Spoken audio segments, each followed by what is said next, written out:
अवधूत चिंतन श्री गुरुदेव दत्त. श्री स्वामी समर्थ. तुम्हा सर्वांचं आपल्या चॅनलमध्ये खूप खूप मनापासून स्वागत. उद्या आहे चैत्र शुक्ल प्रतिपदा, उद्या आहे गुढीपाडवा. 3:30 मुहूर्तापैकी असा एक संपूर्ण मुहूर्त आहे. उद्याच्या दिवशी जेव्हा तुम्ही कुठलंही काम करत असता त्याला मुहूर्त बघितला जात नाही. बरेच लोक सोनं चांदी, गाडी, जागा ज्यांना जसं शक्य होईल ते लोक खरेदी करणार आहे. पण त्याच्याच पेक्षाही काही महत्वाच्या अशा गोष्टी आहेत ज्या आपण आपल्या घरात आनंद देणाऱ्या आहे, घरात सुख शांती नांदवणाऱ्या आहे, घरातल्या अन्नपूर्ण मातेचा आशीर्वाद आपल्याला मिळावा, घरात धनधान्याची कमतरता भासू नये म्हणूनही काही गोष्टी आपण उद्या खरेदी करू शकतो. आता त्या कुठल्या, तर या संदर्भातला व्हिडिओ चॅनलवर दिलेला आहे, नक्कीच बघा, म्हणजे तुम्हाला मदत होईल. आता उद्या काही महत्वाच्या गोष्टी आहे, काही महत्वाचे उपाय आहे आपण करू शकतो की ज्याने आपल्याही घरातली आर्थिक चणचण कमी होईल आणि घरात सुख शांती नांदेल. सगळ्यात आधी तर उद्या सकाळी उठल्या उठल्या स्वतःचं आवरून घरातलं झाडझूड वगैरे करून गुढी आपल्याला उभारायची असते. आता काय होतं ना, जर तुम्हाला देवपूजा करणं शक्य असेल तर तुम्ही आधी देवपूजा करून घ्या, नंतर तुम्ही गुढी उभारू शकता, किंवा आधी देवपूजा केली नंतर गुढी, किंवा नंतर गुढी उभारली नंतर तुम्ही देवपूजा केली तरी चालेल. जसं शक्य होईल तसं तुम्ही करण्याचा प्रयत्न करा. आता कुठल्याही शुभ दिनी आपण आपल्या उंबऱ्याला हळदीचं लेपन करत असतो, तर आवर्जून उद्या उंबऱ्याला आपल्याला हळदीचं लेपन करायचं आहे. हे करून झाल्यावर आपला जो मुख्य दरवाजा आहे तिथे तुम्हाला स्वस्तिक काढायचा आहे. मुख्य दरवाजा आधी तर तुम्हाला स्वच्छ करायचा आहे, त्याच्यावर नंतर स्वस्तिक काढायचं आहे. स्वस्तिक काढून झाल्यानंतर आपलं जो काही किचन आहे, जिथे अन्नपूर्णा मातेचा वास आहे, तो आपला त्याच्या समोरची जी भिंत असेल किंवा टाईल्स असेल तिथे तुम्हाला तुपाने स्वस्तिक काढायचा आहे, जो आपण दरवर्षी काढत असतो. तुपाने स्वस्तिक काढणं म्हणजे काय, आधी तुपाने स्वस्तिक काढून घ्यायचा, त्याच्यावर तुम्ही कुंकवाने स्वस्तिक काढू शकता. म्हणजे आधी तुपाने काढायचं आणि त्याच्यावरच तुम्हाला कुंकवाने गिरवायचं आहे. या पद्धतीने तुम्ही करू शकता. ह्या दिवशी देवांची पूजा करणं, देवांप्रती कृतज्ञता व्यक्त करणं, घरात सुख शांती नांदावी म्हणूनही आपल्याला काही उपाय करायचे असतात. आणि असं म्हटलं गेलं आहे की गुढीपाडव्याच्या दिवशी अंघोळीच्या पाण्यात आपल्याला चिमूटभर हळद टाकून आंघोळ करायची असते. असं म्हणतात की जेव्हा तुम्ही असं काही करता, आता खरं बघायला गेलं तर हळदीमध्ये अँटीबॅक्टेरियल प्रॉपर्टी खूप जास्त आहे, जे आपल्यासाठी चांगलं आहे. म्हणून याचाच अवचित्त साधून अंघोळीच्या पाण्यात उद्या थोडी तरी हळद टाका आणि त्याने तुम्ही आंघोळ करू शकता. आणि बघायला गेलं तर असं म्हणतात की शुक्र बलवान होतं जेव्हा तुम्ही तुमच्या अंघोळीच्या पाण्यामध्ये हळद टाकता. तुमची इच्छा असेल तर आवर्जून उद्या हा प्रयोग करावा. त्याच्याबरोबर थोडंसं कच्चं दूध टाकलं तरी चालेल. कच्चं दूध नसेल तर फक्त चिमूटभर हळद आणि पंचगव्य टाकलं तरी चालेल. आता पंचगव्य पण नाही आहे तर फक्त हळद टाकला आणि नंतर तुम्ही त्याने आंघोळ केली तरी चालेल. आणि अर्थात आपल्याला आपलं मुख्य दरवाजा स्वच्छ करायचा आहे, रांगोळ्या वगैरे काढायच्या आहेत, तुळशीची पूजा करायची आहे, तुळशीला पण जल अर्पण करायचं आहे.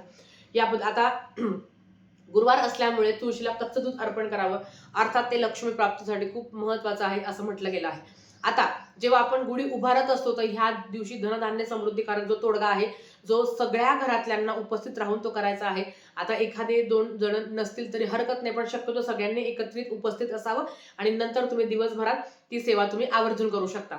आता सगळ्यात महत्वाचं येतं की जेव्हा तुम्ही गुढी उभारता, गुढी उभारल्यावर जेव्हा गुढी तुम्ही खाली घेता, त्याच्यामध्ये ना प्रजापती लहरी खूप जास्त प्रमाणात आकृष्ट झालेल्या असतात आणि त्या आपल्यापर्यंत याव्या, त्या लहरी आहे ज्या काही सात्विक लहरी आहे त्या आपल्यापर्यंत याव्यात, त्याच्यासाठी काही उपाय आपण करत असतो. सगळ्यात आधी तर परमेश्वराने आपल्याला दान करण्यासाठी बनवलं आहे, याचं नेहमी कृतज्ञता असावी. आणि ह्या दिवशी खरेदीला जेवढं महत्व आहे त्याच्याच बरोबर गरजूंना दान करण्यासाठी खूप महत्व आहे.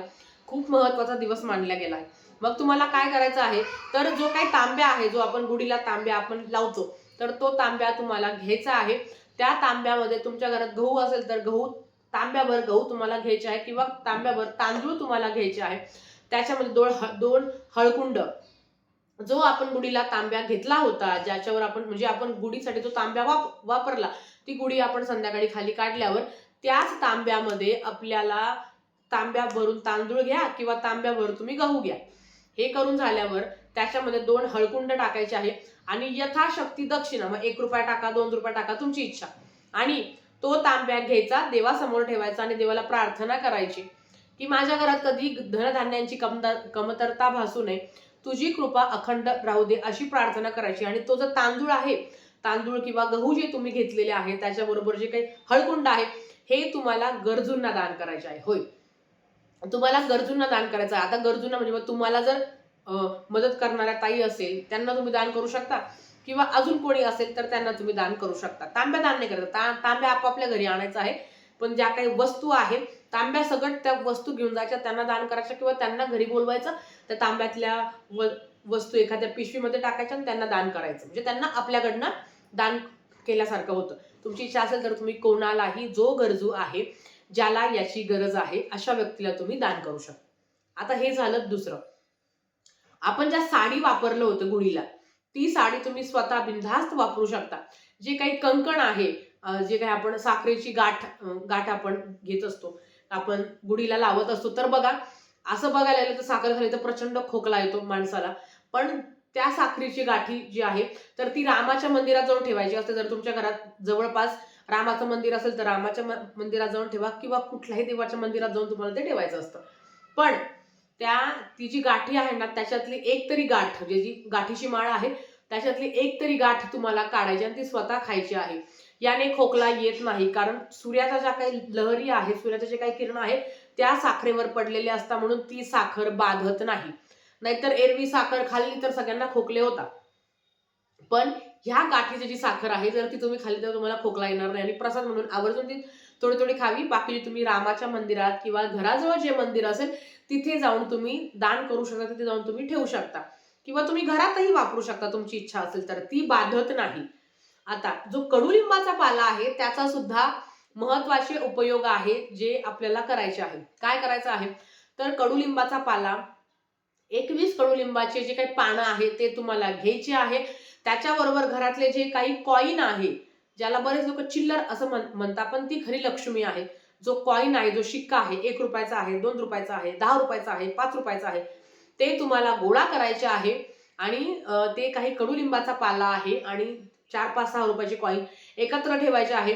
परमेश्वराजवळ प्रार्थना करायची आहे की माझ्या घरातली जी काही लक्ष्मी आहे ती स्थिर राहू दे, लक्ष्मीचा कधी कमतरता भासू नये आणि अलक्ष्मीने माझ्या घरातून जावं, माझ्या घरात अखंड लक्ष्मी प्राप्ती व्हावी.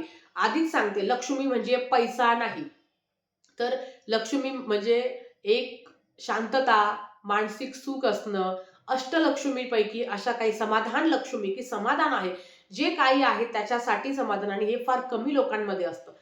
तर ह्या सगळ्या 8 लक्ष्मी माझ्या घरात नांदू दे, अशी प्रार्थना करायची. तुम्ही ह्या दिवशी तुम्ही श्री सूक्तमचं पठण करू शकता. जेव्हा तुम्ही, म्हणजे आता समजा एक लाल वस्त्र मी घेतलं, त्याच्यामध्ये मी कडुलिंबाचा पाला टाकला, 4-5 रुपयाचे कॉईन टाकले, श्री सूक्तमचं पठण केलं, आणि ते तुम्ही तुमच्या तिजोरीत ठेवू शकता. बघा, कडुलिंबाचा पाला कधीच खराब होत नाही. असं म्हणता की हे केल्याने घरात धनधान्यांची कमतरता भासत नाही आणि नक्कीच आपल्या घरातही लक्ष्मी प्राप्ती होते.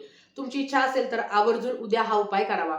आता उर्वरित जे काही कडुलिंबाचे पाले, कारण आपण भरपूर कडुलिंबाचा पाला घेतो, तो फेकून न देण्यापेक्षा, खरं तर काही महिन्यात, म्हणजे काही घरात हा नियम आहे की चैत्र महिना म्हटलं तर नवीन गहू घेतला जातो, किंवा ज्या काही कुरडया वगैरे आहेत देवीचं मानपान करण्यासाठी, तर नवीन गव्हाचा वापर केला जातो. कुरडया, पापड पण लोक त्यांचा वापर करतात. तुमच्या घरात जर आता धान्य भरून ठेवलं असेल ना, तर त्या धान्यामध्ये हा कडुलिंबाचा पाला टाकायचा, की जेणेकरून ते धान्य सुद्धा खराब होत नाही. या पद्धतीने तुम्ही या कडुलिंबाच्या पालाचा वापर करू शकता. आणि ज्या काही उपाय सेवा सांगितलाय त्या आता हा सेवा. तर चैत्र महिना सुरू झाला आहे, अर्थात तुम्ही रामरक्षा सिद्ध करू शकता. रोज तुम्ही 9 वेळा रामरक्षा म्हणू शकता, किंवा तुम्ही 9 वेळा रामरक्षा म्हटल्यावर रामनवमी पर्यंत आपल्याला जो राम नवरात्र आहे त्याचं अवचित्त साधून रामरक्षा म्हणायची आहे. 1 वेळा मारुती स्तोत्रम किंवा हनुमान चालीसाचं तुम्ही पठण करू शकता. त्याच्याबरोबर चैत्र नवरात्र सुरू होणार आहे, श्री दुर्गा सप्तशती ग्रंथाचं पारायण तुम्ही करू शकता. सिद्धकुंजिका स्तोत्रम तुम्ही पठण करू शकता. तुम्ही महालक्ष्मी अष्टकम सुद्धा सिद्ध करू शकता, जे अतिशय सुंदर दिव्य असं आहे. तुम्ही महालक्ष्मी अष्टकम सुद्धा सिद्ध करू शकता. त्याच्याच बरोबर तुम्ही रोज सिद्धकुंजिका स्तोत्रमचं सुद्धा पठण करू शकता. ज्या काही सेवा तुम्हाला करणं शक्य असेल त्या तुम्ही करू शकता. आता कुठल्या सेवा करायच्या या संदर्भातली डिटेल माहिती ना आपण व्हिडिओ केलेला आहे, नक्की तुम्ही बघा. 4-5 व्हिडिओच्या खाली तो व्हिडिओ तुम्हाला मिळून जाईल, की जेणेकरून तुम्हाला सुद्धा सेवा करता येईल. तर आजच्यासाठी फक्त इतकं झालेली सेवा स्वामींच्या चरणी मी रुजू करते आणि आजचा व्हिडिओ इथे थांबवते. आवडला असेल तर लाईक, शेअर, सबस्क्राईब करा. भेटूया परत अशाच एका नवीन व्हिडिओ सोबत. तोपर्यंत श्री स्वामी समर्थ.